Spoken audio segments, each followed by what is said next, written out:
Assalamualaikum warahmatullahi wabarakatuh. Apa kabar sahabat universitas? Senang sekali berada di Universitas Muhammadiyah Palangkaraya. Wah, hari ini kita akan launching. Seperti apa proses launching untuk podcast FISIP UNPR? Nah, bersama saya saat ini di ruang podcast yang beautiful, benar-benar indah ya, ditata rapi. Bersama saya ada Bapak Rektor. Wah, apa kabar Pak Rektor? Alhamdulillah baik. Ya, Bapak Dr. Sonedi. Baik, dan di samping kanan saya juga telah hadir Kepala Program Studi Ilmu Komunikasi, Bapak Haji Junaidi, kandidat dokter. Apa kabar? Sehat, ya, semangat. Di tengah pandemi kita mesti semangat ya Pak ya. Ini kalau melihat suasananya di kampus saat ini sudah ya bahkan sudah ada yang luring ya Pak. Ya. Ini Universitas Muhammadiyah luar biasa loh. Luring dengan protokol kesehatan Ya. di bawah komando Pak Rektor dan tentu saja jajaran yang luar biasa. Nah, tapi terlebih dahulu kita akan berbicara nih, terkait eksistensi dalam dunia pendidikan sahabat universitas dan berbagai kerjasama. Nah, kalau dilihat di sini ada beberapa kerjasama bersama kampus ya dan beberapa instansi dan juga perusahaan. Tapi sebenarnya kita akan berbicara seperti apa tujuan dari podcast ini. Nah, sahabat universitas, kita ke Bapak Haji Junaidi terlebih dahulu sebagai Kepala Program Studi Ilmu Komunikasi. Baik, Pak Haji Junaidi, Oke. apa sih sebenarnya tujuannya? Alhamdulillah. Yang pertama kami keluarga besar Program Studi Ilmu Komunikasi FISIP terus Muhammadiyah Palangkaraya. Yang pertama dulu mengucapkan terima kasih hari ini. Terima kasih kepada Pak Rektor yang telah berkenan berdirinya podcast ini di tempat strategis. Wow. Ya, di teras utama Universitas Muhammadiyah di lantai 2. Ada balkonnya, Ada balkon. pemandangan Ya, indah. luar biasa. Wah, luar biasa sekali. Ini yang kedua, terima kasih pada Pak Dekan, Pak Dekas. Pak Irwandi, SSDWP yang telah menyiapkan fasilitas sarana prasarana yang luar biasa. Podcast ini sebenarnya dua konsep, ada indoor, Indoor dan outdoor. ini atas restu Pak Rektor juga. Wah. Bisa menempati ruangan yang strategis ini ya. Kita sulap menjadi sebuah podcast yang luar biasa. Tentu podcast ini dambaan kawan-kawan di ilmu komunikasi ya luar biasa. Dari podcast ini menjadi sebuah laboratorium yang multifungsi. Wah. Luar biasa. Di sini ada alat kamera ya, mahasiswa bisa belajar kamera. Yang kedua, fungsi untuk mahasiswa juga bisa melakukan editing ya. Kemudian yang ketiga, barangkali public speaking. Dosen dua kali. Nah, ini sebuah laboratorium yang multifungsi untuk mahasiswa ya. Luar biasa, kita harapkan ini menjadi sebuah tempat praktikum untuk mahasiswa ya.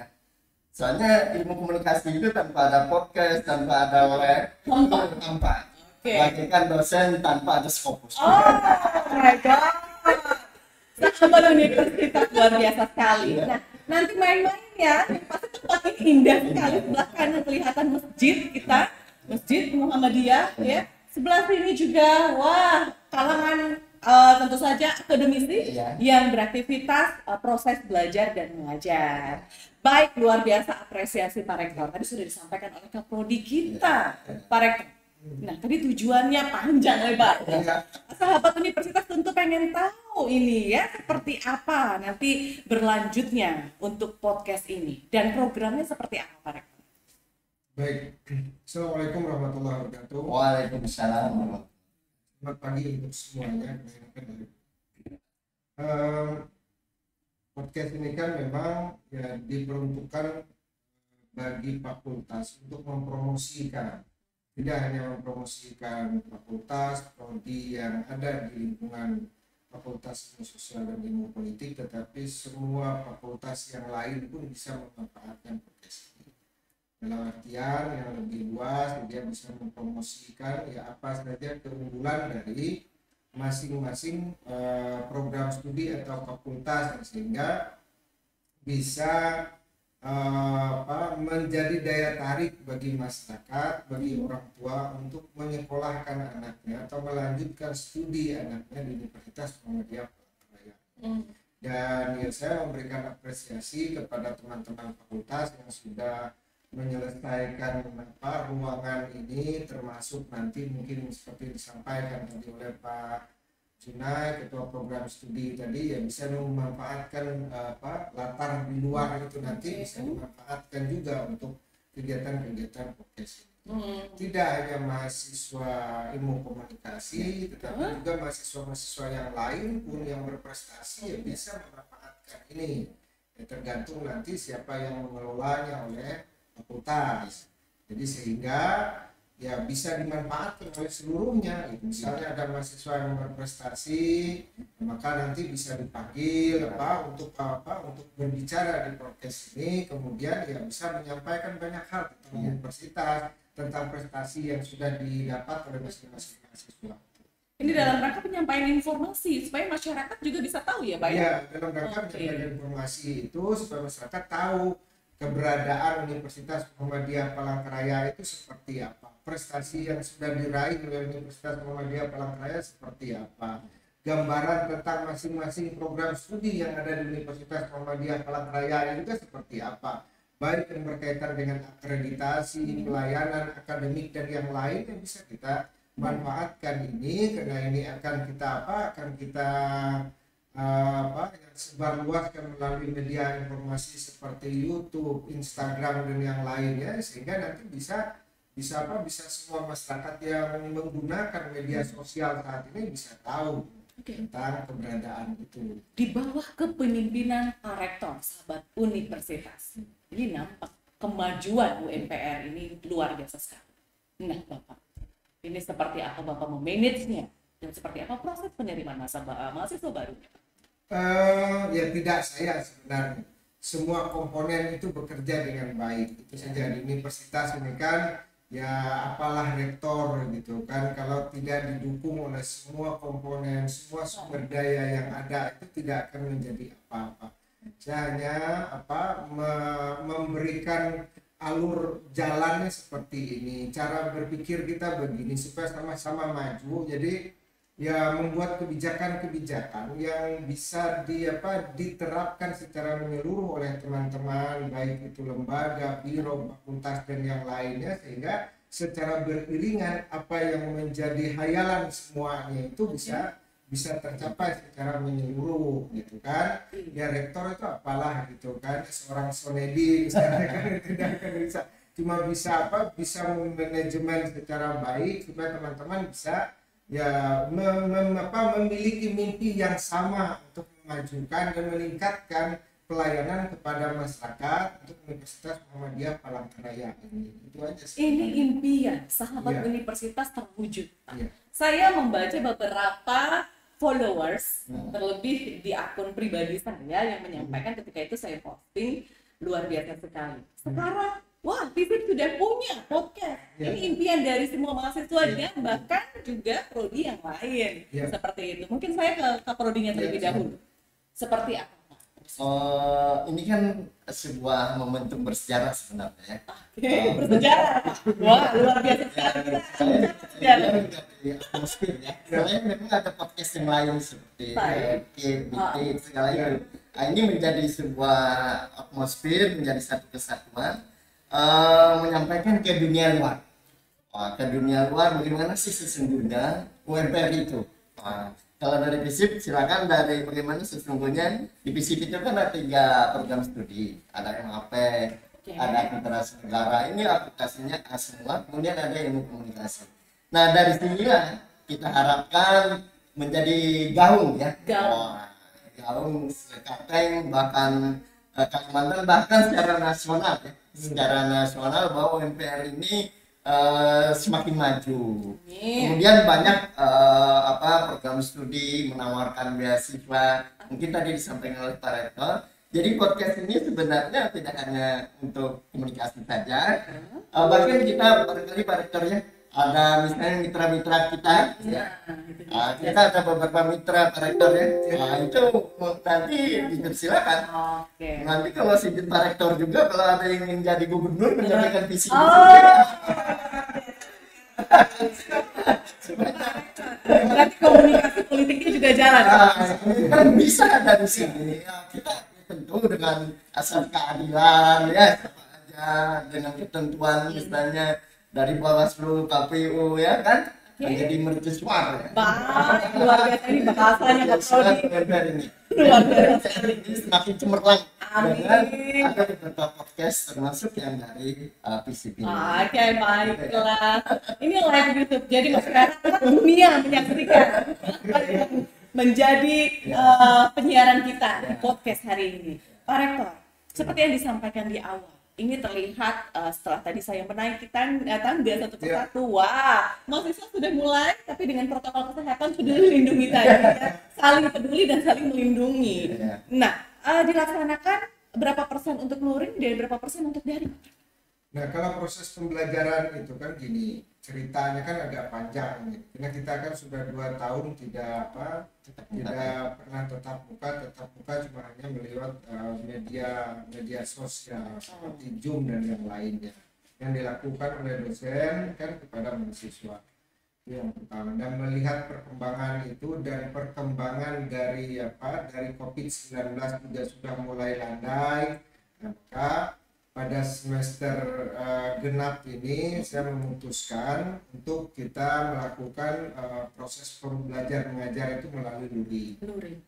Dan itu juga didukung oleh beberapa aturan-aturan yang sudah ditetapkan oleh seperti misalnya SK bersama 4 menteri yang sudah menginginkan bahwa pembelajaran itu bisa dilaksanakan. Kemudian ada edaran Menteri Pendidikan, Kebudayaan, Ristek juga menginginkan agar pembelajaran itu bisa dilakukan secara luring dengan ketentuan ya kondisi di daerah tersebut sudah bisa melakukan pembelajaran luring.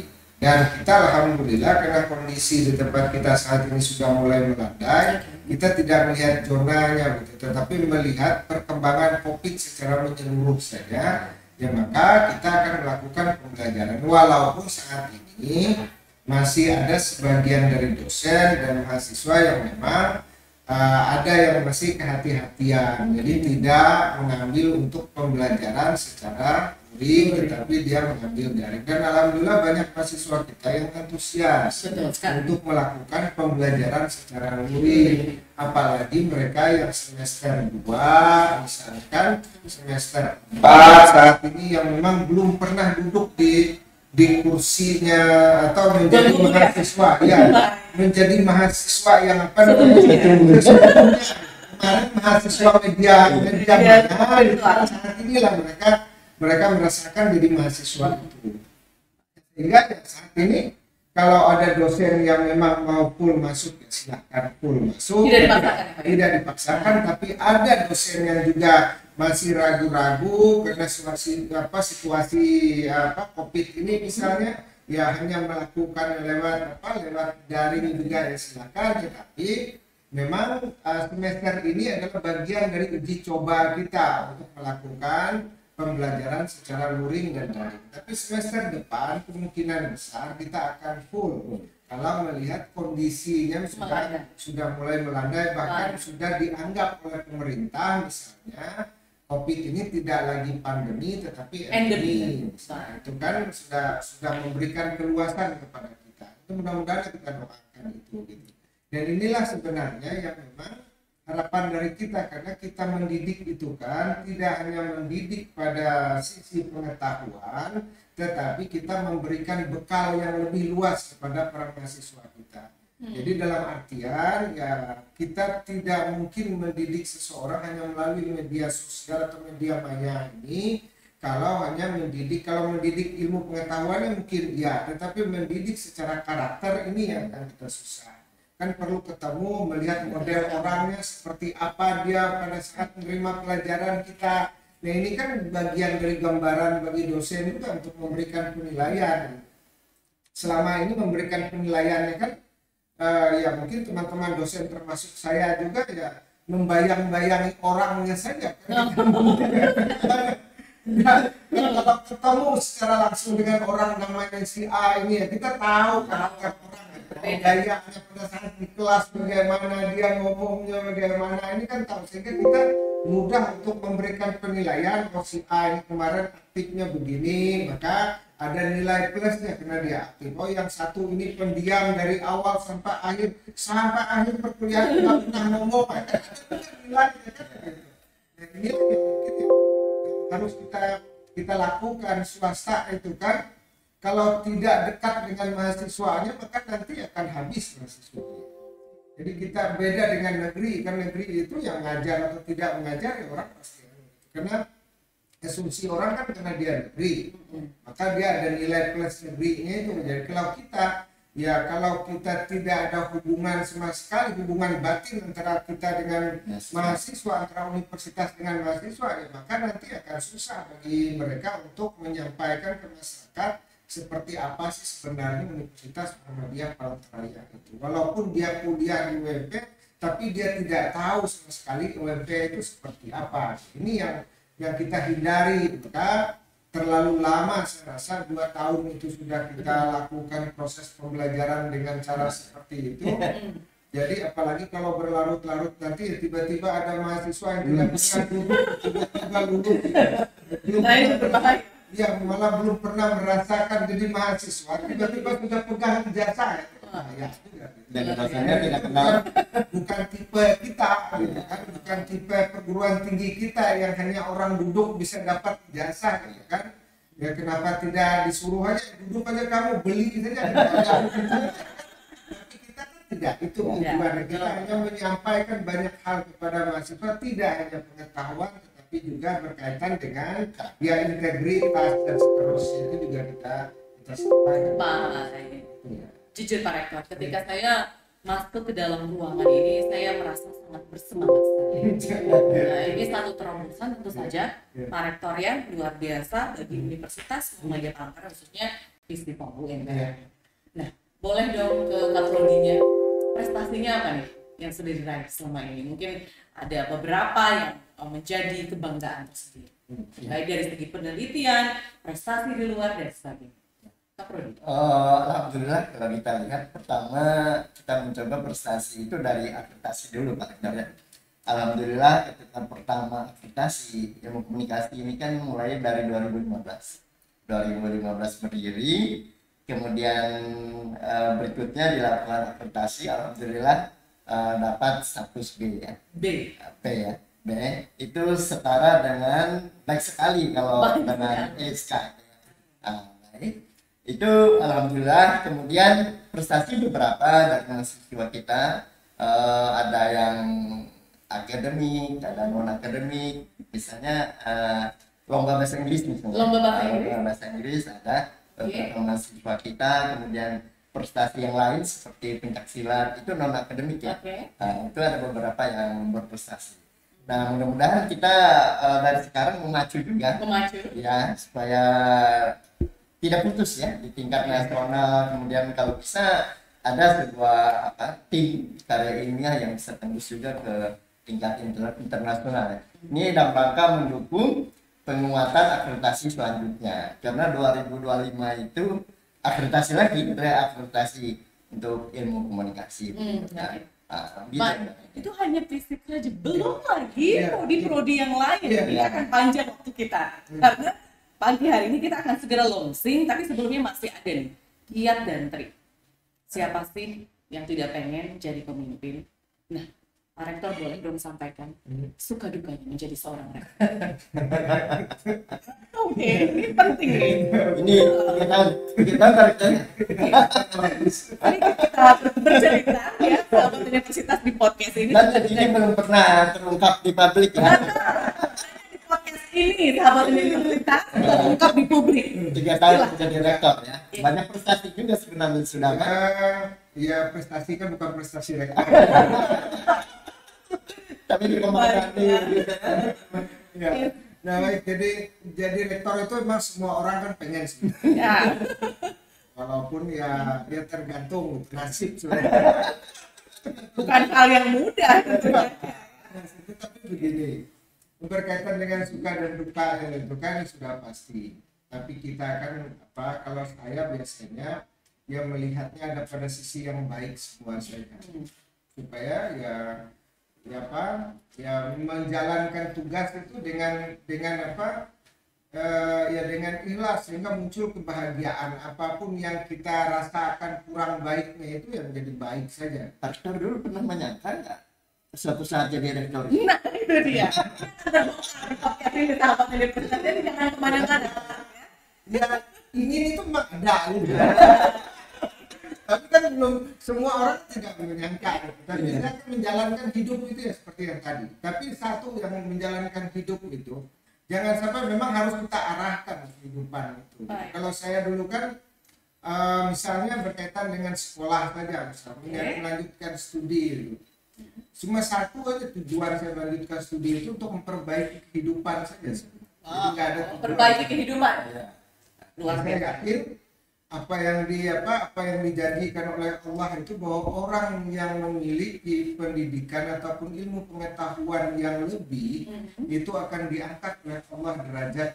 Amin. Dibandingkan dengan orang yang tidak berilmu pengetahuan. Itu saja jalannya akan saya pertama itu ya. Itu pasti luar biasa.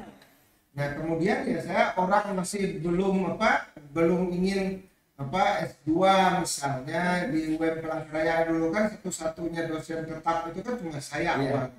Yang lain itu kan semuanya dari pegawai negeri ikut dosen gitu kan, pegawai negeri di luar ataupun di mana jadi dosen ini. Tapi yang memang murni pada saat itu yang angkatan misalnya 97 dan 90-an itu kan ya saya aja sebenarnya. Makanya ya anggaplah wajar saja saya jadi rektor. Saya yang paling tua berkaitan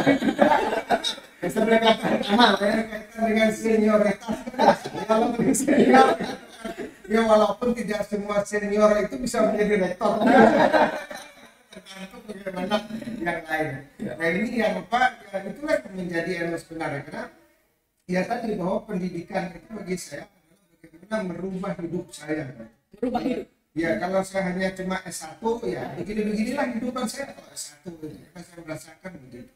Mau tidak mau karena memang ada beasiswa waktu itu ya beasiswanya agak mudah untuk mendapatkannya dulu walaupun jumlahnya lebih kecil dibandingkan dengan saat ini misalnya ya saya kuliah dengan mencari beasiswa. Dapatlah beasiswa selesai ya sebelum selesai beasiswanya habis itu ya saya harus selesai dulu gitu. Ya, kalau pada saat saya misalnya belum selesai beasiswanya sudah selesai ya siapa yang membayar kemungkinan besar tidak akan selesai juga. Karena saat itu kan universitas tidak pernah memberikan insentif untuk mahasiswanya itu untuk dosen yang kuliah. Tidak seperti sekarang. Berat ya, Pak ya. Karena kita aja yang berusaha. Nah begitu juga dengan saya melanjutkan studi ke S3 sebenarnya. Karena saya merasa ya paling saya begini aja nanti gitu. Paling ya terakhir ya jadi dekan aja lah gitu. Kalaupun ada gitu kan. Tapi kalau memang kita punya keinginan yang lain kan paling tidak lebih dari orang lain ya.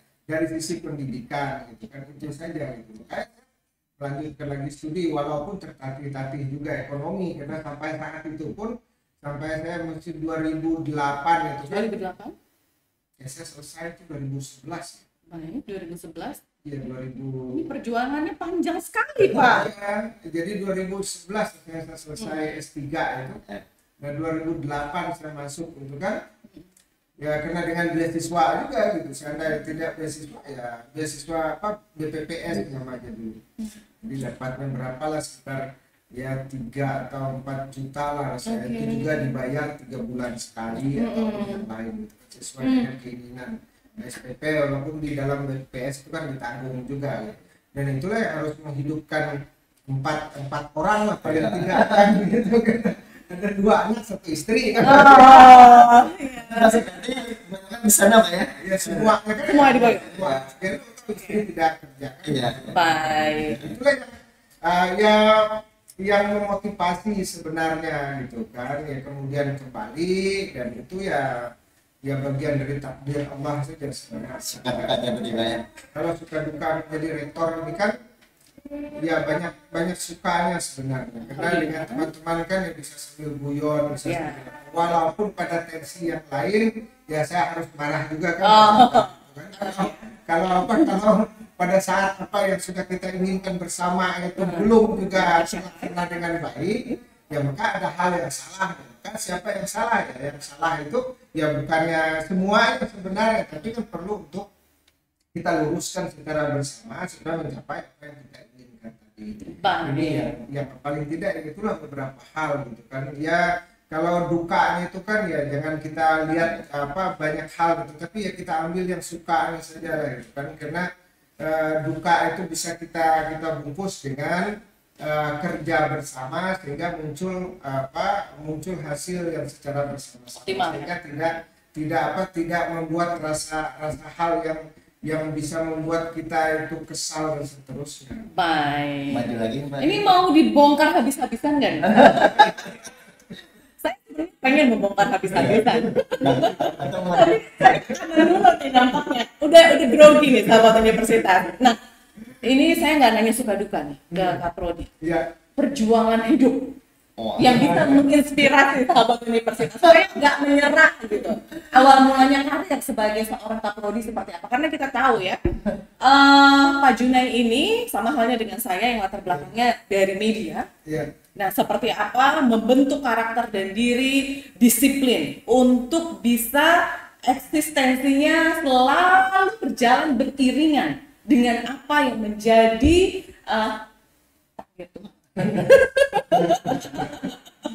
menggiring ke arah jalan yang benar. sebenarnya saya nggak menyangka justru kan Oh itu. ya. Oke. Apalagi dunia wartawan itu kan ya gimana gitu kan, waktu kan padat sekali kan. Iya, Ya. betul. Saya dari D3, mungkin saya pendidikannya agak ini sedikit Pak Rektor, dari diploma dulu. Oh, diploma. Nah, ini Diploma, luar kemudian S1 hukum, S2 komunikasi, tapi semuanya saya mimpikan. Saya percaya betul, bermimpilah suatu saat akan menjadi nyata. itu memang ditanamkan dalam pikiran Dalam setiap pikiran, hari. ya, kalau itu Mimpinya boleh nanya nggak? Mimpinya ketika tidur atau ketika antar tidur dan bangun. istilah mimpi? Awalnya tidur. Ya. Iya kan? Pada Mungkin saya juga terinspirasi dengan Pak Sunedi sebenarnya. Awal luar biasa di tengah keterbatasan, karena kami sama-sama dari kampung juga. Prodi. Ya, untuk sekolah itu kan. Baik. Untuk S3 saya terinspirasi dengan Pak Sunedi. Kemudian banyak dibantu juga Mbak ini oleh Pak Rektor juga gitu kan, memberikan fasilitas, bisa S2, bisa S3 itu kan luar biasa. Saya juga dibantu sama Pak Rektor. Pak Rektor kita luar biasa loh. Barangkali itu ada sebuah semangat yang terinspirasi dengan kawan-kawan senior, ada Pak Yusuf, ada Pak Somedi, ada juga ya Pak Bukan juga, dan dari sana memunculkan bahwa kita harus ikut seperti mereka juga. Saya jadi berkaca-kaca mendengar perjuangan orang-orang hebat di samping saya, sahabat universitas, luar biasa sekali. Dan saat ini juga tentu saja kita terus berjuang ya Pak Rektor, untuk memberikan yang terbaik untuk universitas seperti itu. Ada lagi nggak Pak yang ingin ditanya? Apa maju yang pergi? Abdul repot nih kayaknya. Mau dijawab sekarang. Tunggu saatnya Rektornya. Tunggu saatnya. Jadi nanti harapannya ke depannya ini seperti apa podcast ini berjalannya seperti itu. Tentu kita juga pengen ini mahasiswa bisa duduk di sini menjadi seorang host, presenter, aktif, terus juga thinking out the box yang pasti ya bisa memberikan skill yang mumpuni ketika lulus di ilmu komunikasi. Pak Kaprodi nampaknya nih Pak. Begitu. Kita begini, komunikasi itu kan semi vokasi dengan keilmuan gitu ya. Kalau yang murni S1 itu banyak normatif. Ada komunikasi ini agak punya ciri khas. Dia harus punya keluar nanti, paling tidak pendidikan itu kan ada kognitif, ada efektif, ada psikomotor begitu ya. Paling tidak di ilmu komunikasi dia punya kognitif selain efektif juga, tapi dia punya skill juga. Nah, salah satu memberikan bekal skill itu di sini. Selain memang skill membentuk misalnya memang fokusnya itu ke skill ke misalnya kayak kamera, kayak fotografi, kemudian berita, kemudian kehumasan, penyiaran begitu Mbak Rini ya. Nah kita jadi beban ketika mahasiswa kita itu ketika lulus nggak bisa apa-apa. Nah salah satu podcast ini adalah menggodok itu Mbak Rini. Selain memang untuk menyuarakan prestasi kita, UMPR ini ke dunia luar. Eksistensi UMPR ini ke dunia luar. Luar biasa saya melihat UMPR ini kan tidak membedakan agama ya kan, yang non muslim juga banyak di tempat kita, Toleransi tidak membedakan suku, semuanya sama rata. Saya lihat banyak juga yang dapat beasiswa. Baik. Bahkan dari negara lain ya, Pak Rektor. Ya. Nah, seperti apa ini Pak prosesnya? Nah, kita kan kalau ada beberapa hal sebenarnya memang perlu kita kejar.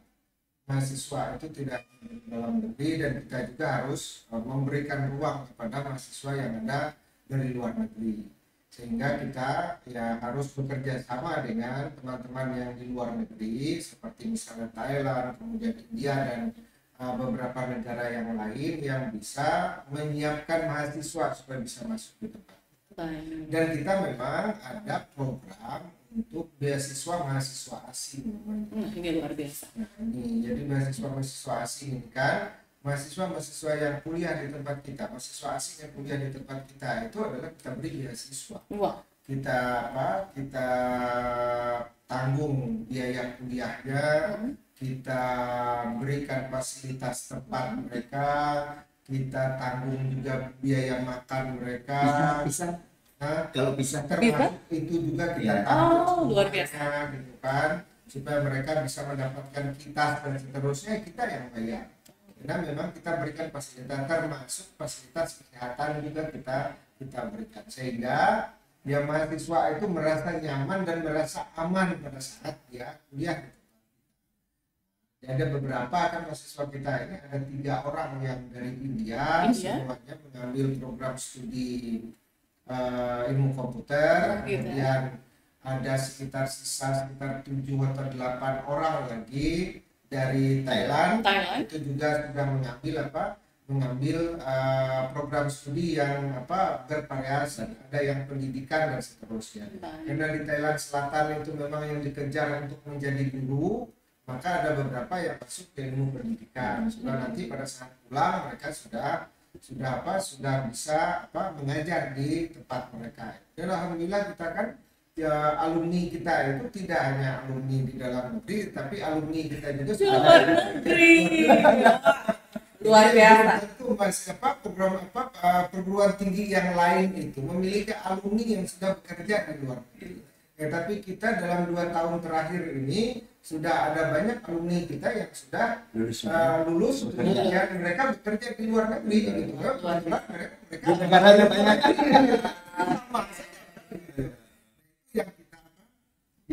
yang kita lakukan gitu. Di samping beasiswa yang lain.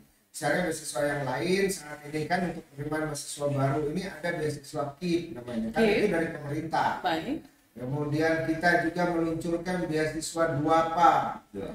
Ya, beasiswa Duapa itu kan akan kita tanggung juga sampai 8 semester. Kalau misalnya penghasilan orang tua itu minimal hanya misalnya ya 3 juta saja misalnya, ya maka kita bisa menanggung. Antara dua orang tuanya penghasilannya tidak sampai 5 juta per bulan, anaknya berprestasi, kemudian mau kuliah dan kita kuliahkan gitu di tempat kita. Kemudian ada beasiswa tahfiz. Tahun ini juga kita menerima beasiswa tahfiz. Ya kalau ada yang misalnya punya anak tidak mampu tetapi dia bisa hatam Al-Quran atau hafal Al-Quran itu sampai 3-5 juz, ya dia akan kita tanggung juga paling tidak 7 semester kita tanggung untuk biaya SPP-nya, karena dia kan tinggal di tempat orang tua, tapi semua biaya kuliahnya kan kita tanggung. Dan termasuk ada dari daerah-daerah itu, misalnya tergantung rekomendasi daerah, misalnya PDM daerah, maka dia bisa mendapatkan beasiswa yang disebut dengan beasiswa pendidikan kader ulama. Ini luar juga biasa. kita berikan di samping beasiswa-beasiswa yang lain yang memang misalnya yang didapatkan secara insidental saja. Misalnya yang Bank Indonesia juga. ada prestasi akademik misalnya, dan termasuk Bank Indonesia. Dan kita di Kalimantan Tengah ini satu-satunya perguruan tinggi swasta yang setelah dicoba oleh Bank Indonesia dan bisa mendapatkan beasiswa dari Bank Indonesia, yang awalnya beasiswa Bank Indonesia itu hanya diberikan kepada perguruan tinggi negeri. Alhamdulillah negosiasi yang panjang. Saya dengan kepala perbankan setiap ketemu, Baik. dia cerita tentang beasiswa, saya tanya kenapa saya nggak dikasih beasiswa gitu kan. Langsung akhirnya mereka usulkan, dan alhamdulillah setelah di cross check, dilakukan uji lapangan dan seterusnya, maka alhamdulillah kita bisa mendapatkan beasiswa perbankan atau khusus dari Bank Indonesia yang diberikan kepada mahasiswa, kalau tidak salah per bulannya itu 1 juta. Oke. Baik, Pak Rektor, luar biasa sekali, panjang lebar, tapi waktu kita juga yang membatasi. Tapi saya yakin sahabat universitas ini penasaran. Nah, ini tidak hanya sampai di sini untuk podcast kita. Podcast selanjutnya akan terus berlangsung dengan topik-topik yang menarik. Ya. Siap Kak Prodi? Siap. Siap. Dengan narasumber yang berkompeten di bidangnya. Siap, luar biasa. Itu kita sudah program. Oke, baik. Nah, alhamdulillah kita akan buka Ya. launching untuk podcast Visipol UNPR pada hari ini. Tanggal berapa?